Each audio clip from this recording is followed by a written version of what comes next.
Hello and welcome to this latest in the series of NR Times Roundtable discussions. My name's Alistair McCall and I'm hosting the discussion this morning. Our topic today is Huntington's disease and how we do the very best for those that suffer from Huntington's and of course their families, carers and the communities they're associated with. I'm delighted to say we've got a fabulous group of panellists with us who bring with them their experience and they're happy to share that today. So I'm going to ask each of our panellists to introduce themselves and say a few words about themselves, their organisations, and of course those areas of specific interest that we have. And then we'll move into the more general discussions about Huntington's and its care.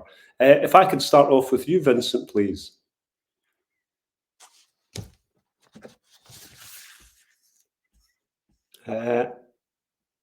Vincent, if you'd like to introduce yourself. Thank you, Alistair, and thanks for inviting me today. So I'm Vincent Harding. I'm a clinical and forensic psychologist at St Andrews Healthcare in Northampton. I've worked with males and females with HD for about 9 years now at St Andrews in Northampton at all stages of the condition. And I've completed and published research in HD and developed some materials with the HDA over the years. So that's a brief introduction about me. In terms of St Andrews, we're a not-for-profit charity with our headquarters in Northampton, and we have hospitals in Birmingham and Essex and additional community facilities. We work closely with the NHS, so the NHS fund most of the people in our care, and we have open security all the way through to medium security services. Great, thanks very much for that, Vincent. And if I could come to Lizel and Katy next, in no particular order, Lizel and Katy. Hi, Alistair, thank you. Just a little bit about the Royal Hospital for Neuro-Disability. We are a charity hospital supporting patients with acquired brain injuries, and we have a number of different services, including brain injury rehab and long-term care. In particular, we have a Huntington's disease pathway that sits within our neurobehavioural service, and myself and Lizel work there. So I am an occupational therapist, and I'll let Lizel introduce herself. Thank you. So my name is Lizel Muyo. I am the matron for our neurobehavioral services. But prior to this, I've worked within the service. I've worked directly with the MDT as a nurse, as a ward manager, and now I'm still working closely with them as a matron. Great, thanks Lizel, thanks Katy. If we could come to you next, Ruth, please. Hello, I'm Ruth Sands. I'm Head of Services at the Huntington's Disease Association. So we are a charity covering England and Wales, supporting anyone affected by Huntington's disease. We have existed for over 50 years, and just to give an example, last year we supported almost 6,000 people, family members affected by Huntington's disease. Great, that's a big number, Ruth. Heidi, last but not least, if you could introduce yourself, please. Yes, so I'm Heidi. I'm a care centre director for a nursing home. We specialise in looking after people with Huntington's. Currently, I think my last count, I've got 25 with HD. And I've worked at the service for the last 16 years. So I've got 16 years worth of experience, really. Great, thanks for that, Heidi. So we've got a vast amount of experience and really diverse experience from all of our panellists. I'd like to go around the table again, maybe starting with you again, Vincent, if that's okay. And for those that maybe don't know as much as they could or should about Huntington's, could you just say a little bit, Vincent, about what great care for Huntington's looks like and what the critical factors are in those care pathways? I think for me, great care really starts with the person. So it's seeing the person as an individual, seeing the person before the condition itself. And equally, whilst excellent knowledge of Huntington's disease is really important and has its place, it's equally thinking about that person and their lived experience, their living experience. They are the expert in their condition and their life. So for me, excellent care really starts with them and thinking about what's important to them, their likes, their dislikes, their wants, their needs, and their hopes for the future. And I think only by working truly in collaboration with them and their families and friends, if they're in agreement with us to do that, and family and friends are involved, can we really achieve the best outcomes and experiences.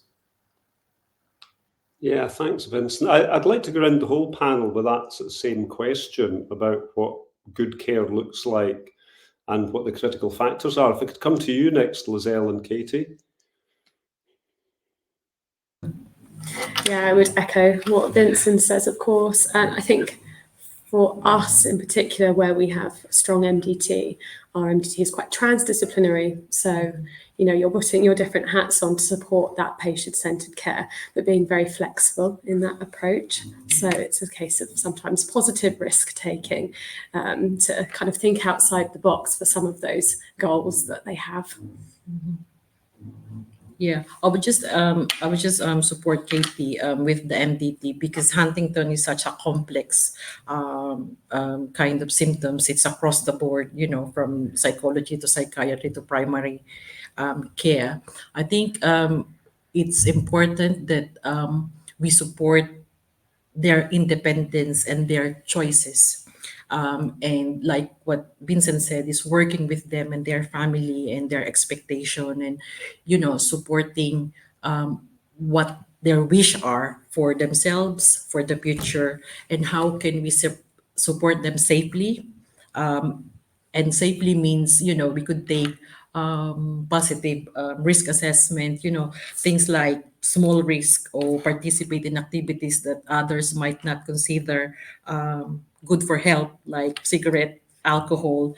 But, you know, that's something that we need to do for them, and that's increasing their quality of life and engagement. Thanks, Lizel. Thanks, Katy. Ruth, from the perspective of the association, you know, working with such a large number of those with Huntington's, you must have a strong perspective on this. Yeah, and I would echo what everyone said. It really is about personalised, individualised care for that person who requires support. And for us, of this sort of large numbers we support, it's that some of those are the people symptomatic with Huntington's, some people are living at risk, some people have tested negative for the disease, there's carers, it might be children. So it's really that sense that wherever someone is in that journey, they need support. And the earlier we can get in and support someone, the better. So where we can work in a preventative fashion, that is the ideal. So actually, can we step in as soon as someone is showing mild symptoms and maybe needs some cognitive support in the community? That would be ideal, that we're not waiting for crisis to happen. We're getting in early. And one thing that we do is our youth service has recently developed. We've now got 5 full-time members of that team, and that's actually supporting children aged 8 to 25 who live in families affected by Huntington's. So many of these children are growing up at risk of the disease themselves, but they also might be in a family where life is quite complicated because there's people with the disease. And so we're trying to get in those early days and link them up with other people who are in a similar position and build their resilience and build their knowledge and education. So I think it's that individualized care wherever in the journey we are, and also education. So education of the professionals, so supporting the person with Huntington's, and really joined up care. So who's coordinating that person's care, especially in the community when there's so many diverse services that might need to be involved. How is that all being done in such a way that it's not dependent on the person having to battle for everything they need, or being expected to know what they need themselves, because sometimes you don't know what you need unless there's someone who can guide you through and tell you what's available. Thanks, Ruth. It does sound from what you say, Ruth, that early diagnosis might be one of those critical factors. I think if someone's showing symptoms, then it would be it's in some ways it's quite useful to know early on if those symptoms are Huntington's disease, but sometimes people really don't want to go for the test. They don't want to know. And I think that at that stage we would say, well, if someone's got cognitive challenges, or maybe they've got some physical challenges, they've started to fall, or they're struggling at work, let's just find the support for the symptoms. It doesn't need a label at that time. It just is that sort of, okay, what can we do? But yes, if someone has got a diagnosis, then it might be sort of, okay, who within this MDT can be picking up? Let's have a chat with the physiotherapist, the occupational therapist, the psychologist, and putting things into place early on. Thanks, Ruth. And Heidi, just a reminder that that question was about what great care looks like and what the critical factors are. Yeah, I echo what everybody else said. Agree, definitely. You need to know that person, know their background. I think you can get so much information off the family, so it's quite difficult sometimes in our situation if they don't have family, because we quite often have people that have no family. But definitely the people that you can get a lot of your information from is definitely the family members, and they are definitely the ones with the expert. I think the biggest thing within our environment, maybe, and possibly some of your other environments as well, is trying to get people through when they first come into care. They can often see their future ahead of them. So they might come in walking, talking, being able to manage a lot of their own personal care needs themselves. But they can also see our residents that are very much at the end stage of their HD. So it's about supporting them through that as well. I think that's a really big thing. Just because they quite often get some fear, and then that can cause the agitation, and then that can cause some behaviours because they're scared of their future. So we need to support them to get it right so that they can understand that the future hopefully isn't too scary. So yeah, and what they can see, some of them have had bad experiences, they tell us as well, with they've seen their family members die and they've had those bad experiences. So it's trying to give them that different perspective on life, I suppose, and understand that we are going to support them right till the end. Thanks, Heidi. Vincent. Yeah, just to come in there really and pick up on Ruth and Heidi's points about the importance and the helpfulness of that proactive early intervention. I mean, here at St Andrews, we're so grateful when somebody transfers to us and they actually have a care plan of any kind or anything about them as a person. And far too often, they don't come with that. And of course, we can start that work. And I know we'll talk about challenges later, but it often becomes far more challenging to do that further down the line. Thanks, Vincent. Can I just ask, before we come on and talk about maybe challenges and opportunities, about how care for those with Huntington's is changing, both in terms of treatment plans, technology, and the way that people are thinking about developing care plans for Huntington's. Is that changing a lot? And, is it currently changing? I think from my point of view, and I don't know, working here for the last few years, I should say, I think we need to explore the fact that a lot of our residents are living longer. I would say that's one thing we have noticed. So we always used to say life expectancy would around that sort of 10, 20 years, but ours seem to be living much longer. So I think that's one thing we need to look at, and how we look after them for that longer period of time, because quite often it could be around the PEG situation. So we've got people with PEGs, people that choose not to have a PEG. And I think that's a big decision that needs to be made very early on. We have a lot of our residents that make that decision while they still have capacity, which is a really good thing. But that quite often can extend life, which is great in one way, but not always great in another. So I think those are sort of things as people, and as people looking after with them, we need to make those sort of decisions with the person with the capacity about what the future looks like around those sort of things.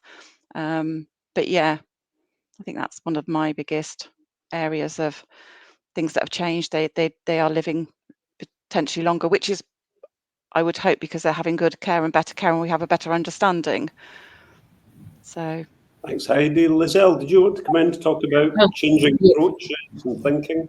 Yeah, well, what Heidi stated there, is what's happening really with HD. So it's changing in terms of, and I know Ruth from HDA would, confirm this. Like the HDA now has got the accreditation route, which is, hopefully gonna continue to improve the way we deliver the service towards people with Huntington disease. It's something that facilities, nursing home could go through to ensure that people with HD will get the best quality of care, and it gives the family and patient opportunity to look out for inpatient facilities where they could choose to go in the future.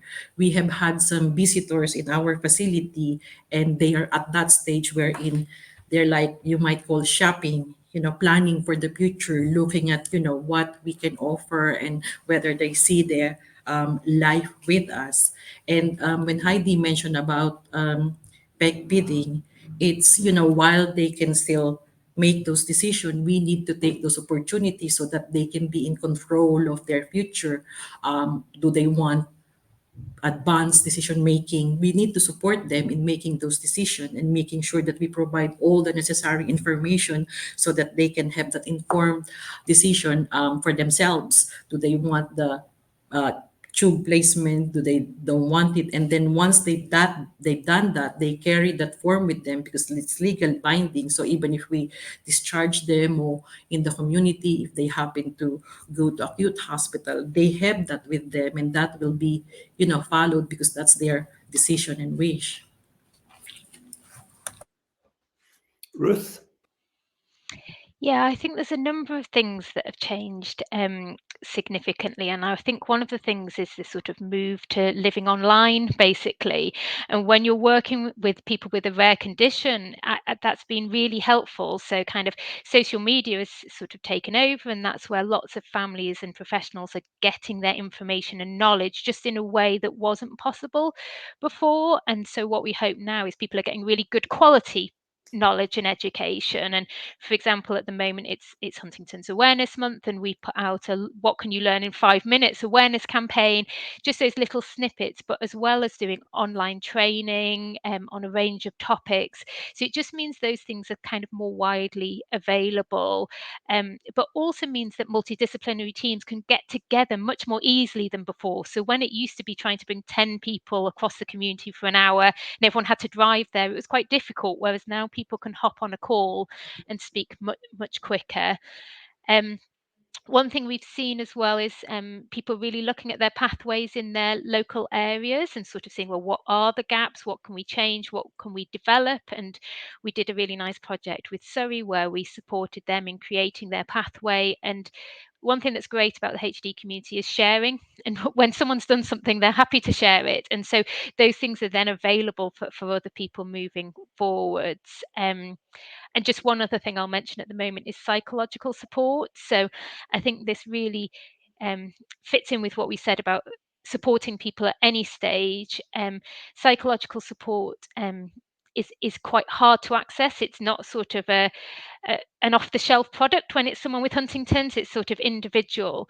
And one of the things we've looked at recently is because we know that not everyone can access that one-to-one support, which would obviously be gold standard. We have been doing group therapy with people, bringing psychologists in to do that, and had some really nice kind of early indicators of the change that that's making. Thanks, Ruth. We've touched on a couple of things that might represent challenges. I'd quite like to have a chat about the challenges and barriers that you experience in providing care, and then come on to talk more positively about the opportunities, maybe how we can overcome those things, and also new developments. But can we spend a little bit of time on challenges, barriers, those things that represent areas that need to be improved? I'll just sort of open that up, and I'm sure one or two of our panellists will come in. Katy, thank you. I got my hand up quite quickly there. One challenge that we particularly have at our end, which is kind of we've assessed someone with Huntington's, and we're thinking about what next for them, is around the funding for their future and what the disease means for their care needs. So, for example, if you're using like the decision support tool, it sometimes is quite challenging to get across what the complex care needs are within that framework. So challenges and spreading awareness of what the condition means in that context is really important. Thanks, Katy. I think for me, Vincent, and then Heidi can come in. Vincent. one thing for me, is in terms of communication. Communication can often present as a challenge, particularly as HD progresses. So just coming back to the question really around ways of working and use of technology, we recently, our speech and language therapy team at St Andrews have been leading on the use of voice banking. So voice banking is relatively new to St Andrews, and it comes from Speak Unique. So what that involves is an individual, including those with HD, making a series of recordings of their voice. And then that creates a synthetic voice or synthetic version of their voice, which can be stored until it's needed.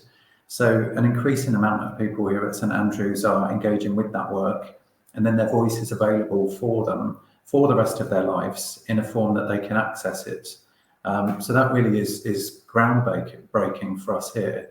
And again, it kind of fills that gap and supports ongoing communication, because we need to hear people's voices. We want to hear people's voices, and only by hearing their voice and those that are important to them can we get things right. Thanks, Vincent. Heidi? Yeah, I think quite often the biggest challenge is other professionals, GPs, professional knowledge around HD as well is a big thing. We were lucky we had a GP that was at the service for many years, but we've just had a recent new GP, and that's throwing its problems sort of thing, as in they're very fearful sometimes to make medication changes. They want us to have input from a psychiatrist, which we do have at site, but that's an off-site psychiatrist, so that can make it a longer process as things like that. So I think sometimes the GP have very little knowledge, and when we send our residents to hospital, that is very often a big challenge. If our residents have to go into hospital, the lack of understanding within the NHS, as in general NHS, general wards, is can be quite difficult. We send in a lot of information with them. We'll send in booklets and things like that, so they have that understanding, we hope, of what they are looking after, but that can be a big challenge. But yeah, I totally agree with communication. I think if there was anything we can do to stop the challenges for the residents themselves, then communication is one of those big things. We have, interestingly, similar to you, Vince, we've just had some of our residents are now using technology to be able to game. So they weren't able to game a game, and our speech and language therapist has just brought in some gaming adaptions so they can go back on their PlayStations and play their war games and whatever else they play. Minecraft, I think the other one is. So yeah, so that's good. Sounds as though you need to brush up in your gaming. Heidi. Oh, I'm not a gaming person, never have been. Hi, Katy or Lizel, did you want to come in? Yeah, I'd just like to, to add and confirm, what Heidi just said. I think training, education, and the lack of knowledge within the community is a massive challenge. We see that during, CHC review, DST review, that people are coming to us with, lack of knowledge, what HD is all about. When we send, like what Heidi said, patient to acute hospital, we're worried because they don't understand what it is and how to care for them, and they don't understand what they're trying to say. And unfortunately, we cannot, be there for them 24/7. And I think there needs to be, like what Ruth said, greater kind of promotion of how to access online support. Webinars, HD are doing a lot of them, so that we can engage a lot more people in the community, so that they understand HD more and could will not just think that they're drunk when they're walking, in front of them. Little things like that, that would make a big difference to people with HD. Thanks, Lizel. Ruth, you wanted to come in. Yeah, sort of following on from that, I think that there is times as well when there's quite good guidance out there. So, for example, there's European guidance available on physiotherapy, on occupational therapy, on all sorts of areas. But how do we filter that down to people, and how do we support them to use those guidelines? So that's something that we are looking at. We did campaign for NICE guidelines, which we feel would just make such a difference to have that information in one place.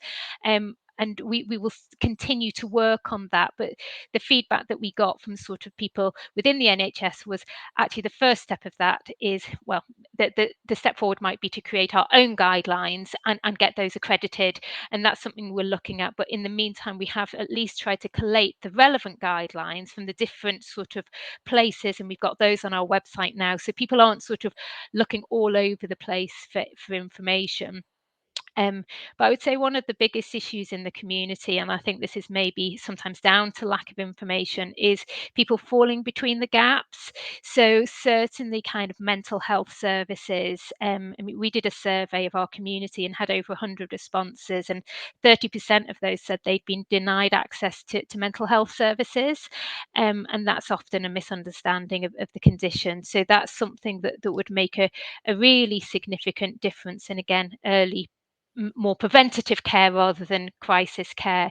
But there's often a bouncing between mental health saying it's not mental health, it needs to go to social services bouncing it back, neuro rehab saying it doesn't fit our criteria. So often people with Huntington's, as with many others, don't quite tick the boxes, but we need to stop being a tick box culture and support people as an individual.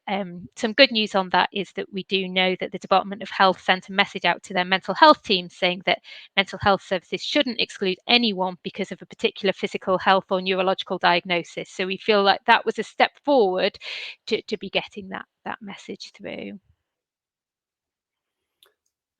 Vincent? Yeah, I think just to come in there, as we've discussed, awareness and knowledge of HD is more limited than we'd like it to be. And I think it's probably fair to say in terms of specialist provision, it's more limited than we'd like it to be. We're a national facility here, so often we're many miles from that person's home, and it might be that they've come to us because of placement breakdown. So we know that HD is a whole family condition, whether a person has a diagnosis or lives with HD or not. It can and does affect people in different ways for different reasons. So it's a challenge, but equally it's linked with a solution in our sense. One of the pieces of work that we've been working hard to implement and embed is a continuous quality improvement project, which is John's campaign. Some people might have heard of John's campaign. It came about from a doctor, a businessman, Dr. John Gerard, who lived with Alzheimer's disease. And he was in a general hospital for 5 weeks. And during that time, his family and friends couldn't visit him. They couldn't be an active part of his care. And what his family noticed was a really rapid and significant deterioration. And shortly after his discharge from hospital, he sadly passed away. So his family have been campaigning ever since that time to really change the rights and provide a welcome and offer partners in care using that triangle of care model, that we need to ask them how they'd like to support. We need to support that as much as possible, and we need to really work with each other and learn from each other, because by doing that we can improve everybody's experience and outcome. So I think at St Andrews, that's one thing that's changed our ways of working, our culture, and it's actually now become part of our policy. We're much more explicit in what our offer is, how we can support families and friends, and how we can support their relative or friend, and really acting on the basis of people's wants and needs. So how often do you want to visit? How would you like to make contact? So that really has been a huge piece of work for us, and something that's changing the way we're working day to day. Thanks, Vincent. We'll come on now to talk about opportunities and how things might be improved and some of the new developments that I'm sure most of our panellists are pioneering. Before we do that, something we've touched on alongside awareness is this idea that there needs to be a sort of seamless interchange of information and support between all those involved in providing it. Is that happening between private sector and the NHS? Is that fairly seamless, or is there still quite a lot of work to be done to make sure that those requiring care don't have to answer the same question 53 times? In our experience, I would say it's a small percentage that happens in. There's been a couple of exemplary cases where a mental health care coordinator has seen a patient through and continued to be an advocate for them, which is really not always the case, and that's been so amazing. And same again for some of the links to the HD clinics. They've seen them through their journey, but it's certainly not always the case. But this concept of a care coordinator, as we've kind of touched on before, is that bridge between those services is essential. Well, I guess maybe when we're talking about hopes for the future, we might come back to that. I'm quite keen now to move to talking about the opportunities to improve and develop services and care and pathways. I'm not going to go around the panel in any particular order, but I'm really keen to hear about new developments, new thinking. You've touched on some of that, Vincent, turning challenges into opportunities to do things differently. Can I open it up for panellists to talk about new developments and changes that seem to be very positive for those requiring care and support? Ruth. I can give an example in the community. So I touched on it earlier, but in Surrey, there was an awareness that there was a lack of coordinated care, and the Health Innovation Network, who were the ASHN at the time, and Surrey Heartland's Integrated Care Service got together, and they spoke to many people in the community. It was very much a co-designed setup, which I think is what we need for anything we're doing.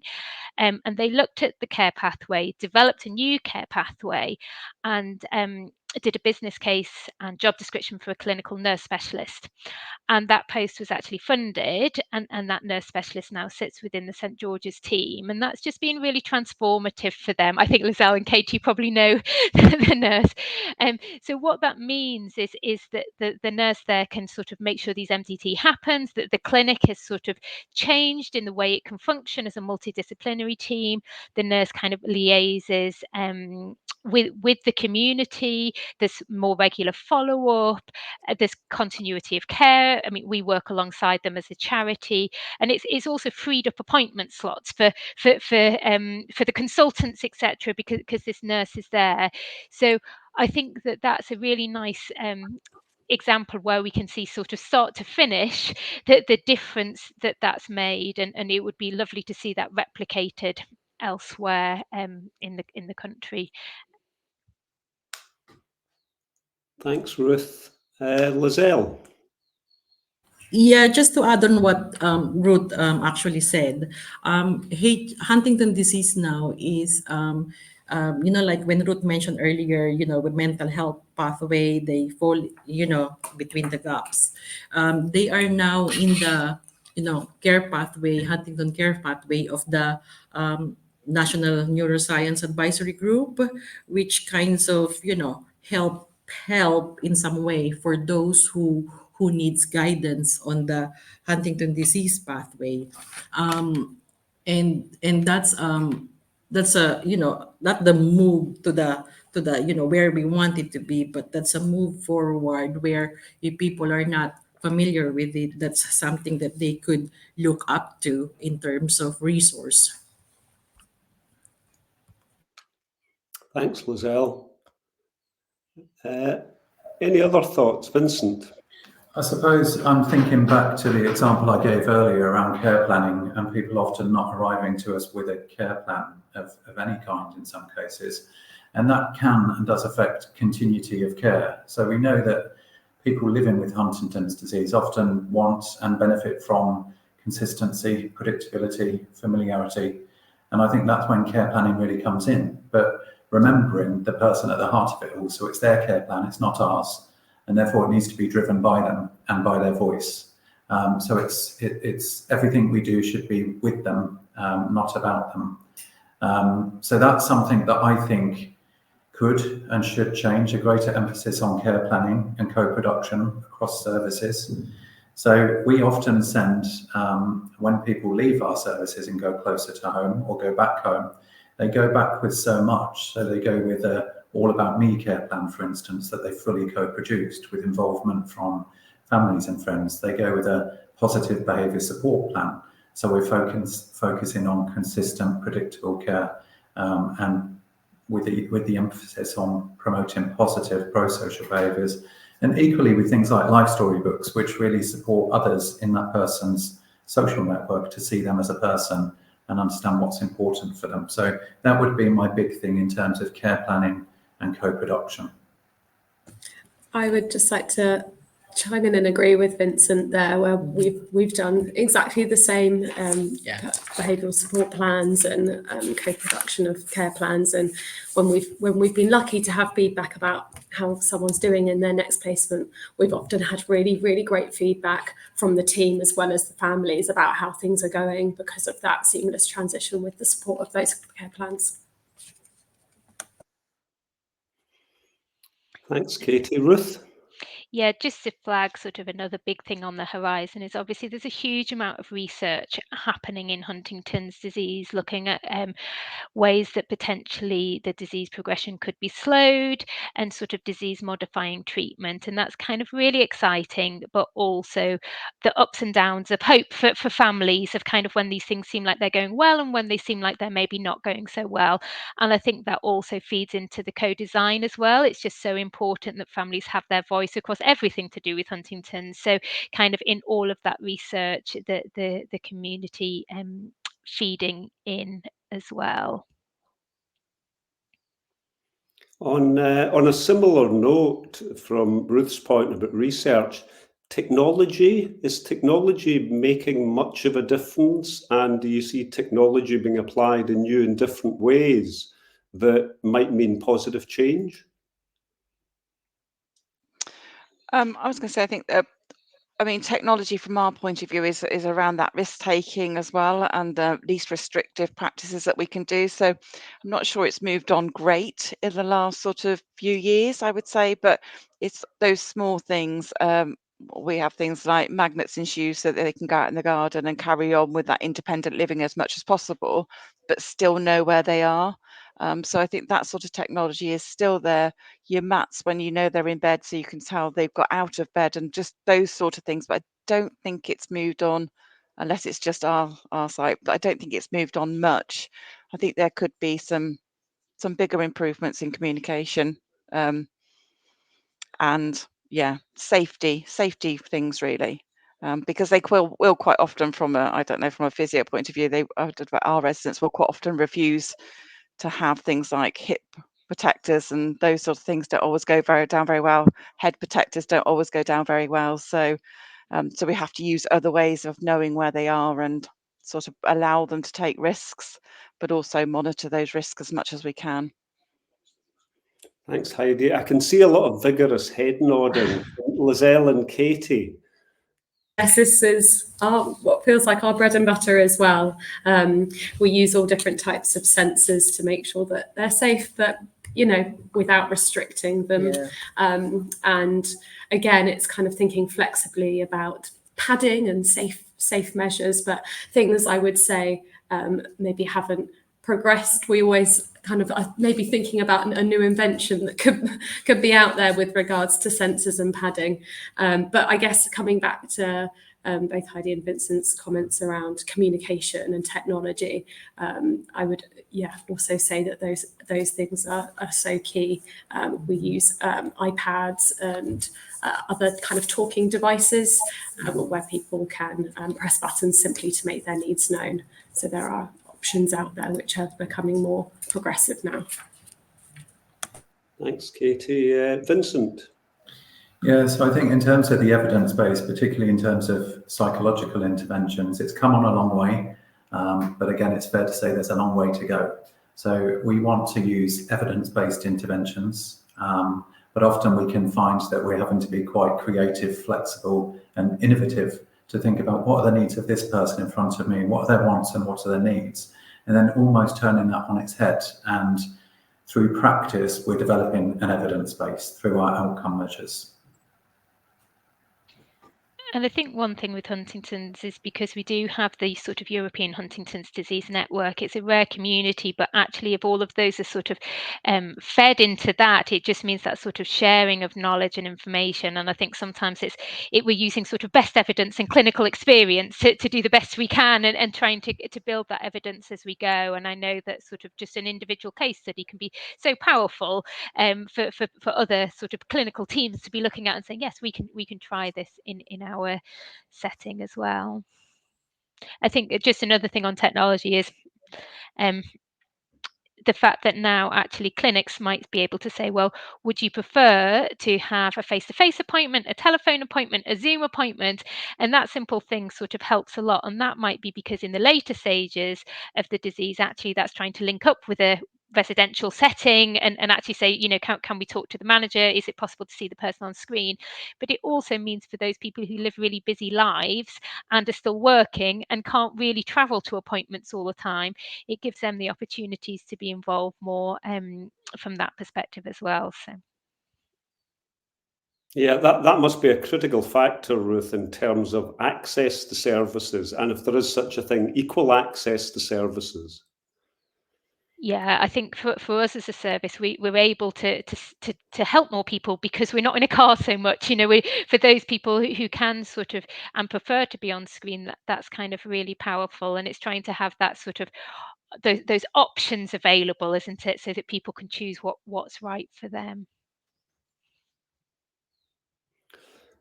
Before we sort of head towards a conclusion to the discussion, we've covered lots of areas. Can I just ask the panellists, who I'm going to ask to summarise shortly, if there are any areas or topics we haven't covered that you'd like to address?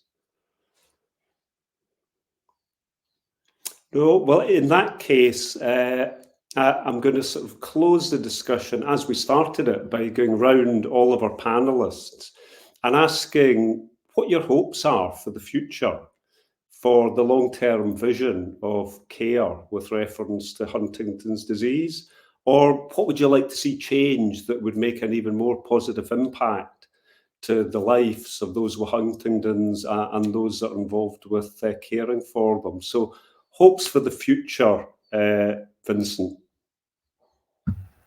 There's so many, I don't really know where to start. I think where I will start is in terms of co-production, really valuing that person and what they bring. After all, they're the person living with it 24/7. So yeah, starting with them, co-producing with them, and increasing use of technology. So we need to be more creative, we need to be more flexible, and we need to find ways to give voice to people with HD. Great, thanks, Vincent. Lizel.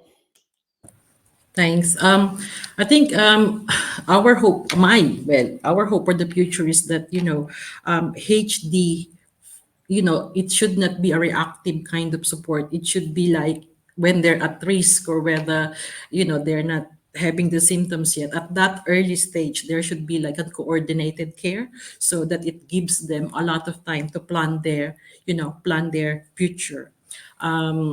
And I think that's something that's happening and in patches, but not across the board. So I think that would make a big difference on people with Huntington disease. And in terms of the multidisciplinary team, I think there's guidelines out there, but there are still some discipline that doesn't have appropriate guidelines, and I think we need to kind of work together so that could be finalized, and we will have them from the GP to social worker to nurses, but that doesn't mean that we should not do our best for HD patients. Great, thanks, Lizel. And Katy, same question. Well, I would obviously echo what Lizel has said, with the emphasis on family family-centred care within that. And if we can have those nice guidelines to back us, even better. Thanks, Katy. Heidi. A cure would be great. Obviously, the most important thing would be to find a cure, I think, but we know that's a long way off.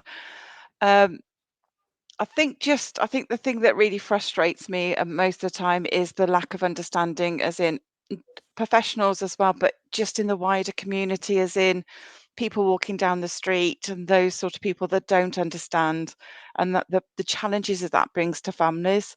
We quite often get reports from families where they've had to fight the corner for their loved ones because they've been accused of being drunk and those normal sort of things.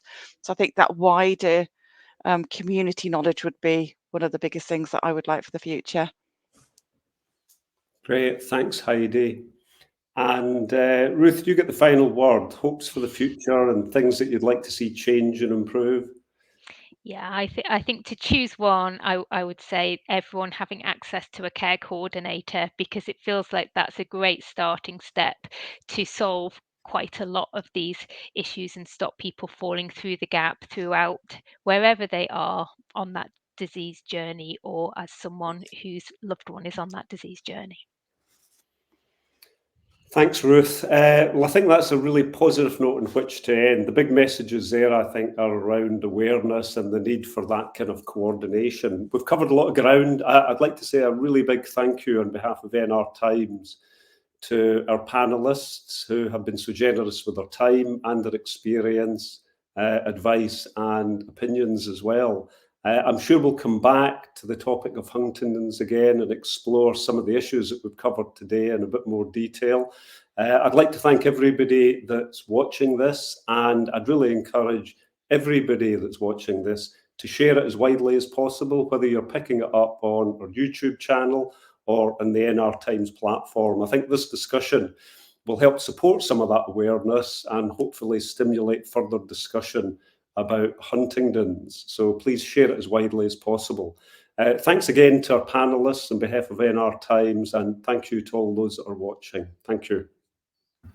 Thank you. Thank you.